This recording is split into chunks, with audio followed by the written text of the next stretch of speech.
terminata con il risultato di 2-2 la sfida tra Treme Calcio a 5 e Vigor San Cataldo. Siamo qui con il tecnico mister Roberto Zapparata. Le chiediamo subito un inizio non ottimale con il gol subito a freddo dopo pochissimi istanti di partita, poi un secondo tempo, il raddoppio subito, poi cos'è successo? 2-2 finale risultato. Ma eravamo in partita fin dall'inizio, loro bravissimi a chiudere, molto bravi in contropiede, una squadra che anche in fase di possesso palla ha fatto capire il perché lo scorso anno è arrivata in finale nei playoff contro il Mazara, quindi una squadra che ha tutte le caratteristiche per far bene. È stato un test per noi molto complicato e complesso, però nel secondo tempo credo che sul 2-0 potevano avvenire le strane cose che sono avvenute ad Alcamo qualche settimana fa. Invece il percorso di crescita della squadra evidenzia in ogni partita un miglioramento e qua oggi siamo rimasti in partita, ci abbiamo creduto, l'abbiamo ripresa credo anche meritatamente. Nel secondo tempo abbiamo avuto numerose palle gol, loro sono un'ottima squadra che ovviamente si ritrova anche un ottimo portiere, Camilleri, a cui faccio i complimenti. Però questo non voglio evidenziare soltanto il portiere avversario, è tutta la squadra che mi è piaciuta molto, quindi un pareggio conquistato in rimonta per noi è motivo d'orgoglio e soprattutto di consapevolezza dei nostri mezzi, questa è la cosa più importante. Una rimonta che è arrivata dopo invece una rimonta subita nello scorso turno contro il CUS Palermo. Cosa ha detto in settimana, forse negli spogliatoi, se ci può dire qualcosa? No, sai, una partita che conduci 5-0, tra l'altro giocando un calcio a 5, se mi è consentito, stellare, e poi ritrovarsi sotto. Da una parte c'è la squadra avversaria, giocatori come Giannola, come il Romano, come Miranda, tutti giocatori molto forti che di conseguenza hanno Lucchese, poi non ne parliamo.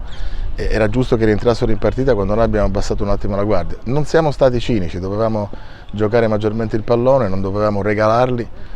Abbiamo fatto delle azioni personali che non c'entravano niente col calcio a 5, lì emotivamente forse pensavamo di averla chiusa. Anche questo fa parte della crescita.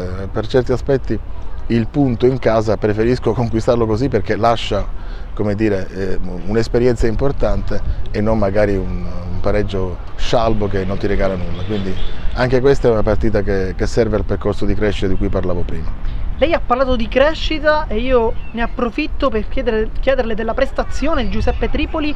Oggi una prestazione veramente autorevole per il giovane portiere che sta crescendo un po' all'ombra di Alessandro Norfu, ma forse non troppo all'ombra. Che ne pensa lei? No, per me i portieri tutti quanti partono sullo stesso livello. Norfu ha fatto tanti campionati, era con me 11 anni fa, quindi figurarsi.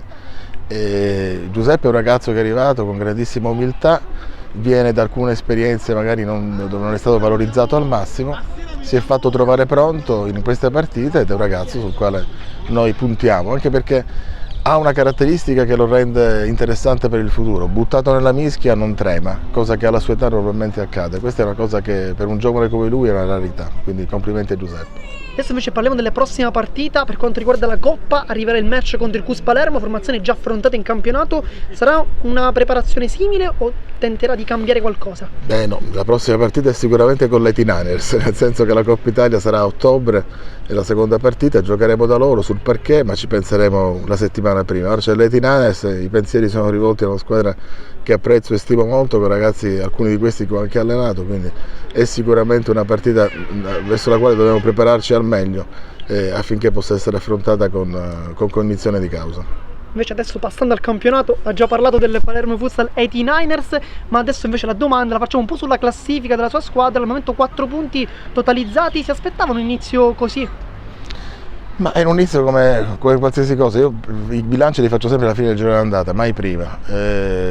Quello che volevo e che ho chiesto ai ragazzi è di calarsi in questa realtà dove molti sono al primo anno, alcuni hanno esperienze limitate, e di farlo con la giusta convinzione, perché abbiamo una grande opportunità, direi un privilegio che ci è concesso da Angelo De Simone, e di conseguenza dovevamo prepararci nel modo migliore. L'inizio è stato più che confortante, poi il passo falso di Alcamo che, ripeto, poteva lasciare strascichi negativi, non c'è stato, però preferisco parlare di quello che possiamo fare alla fine del girone d'andata, quando tutti saranno stati affrontati, quindi avremo una percezione precisa del valore dell'intero campionato.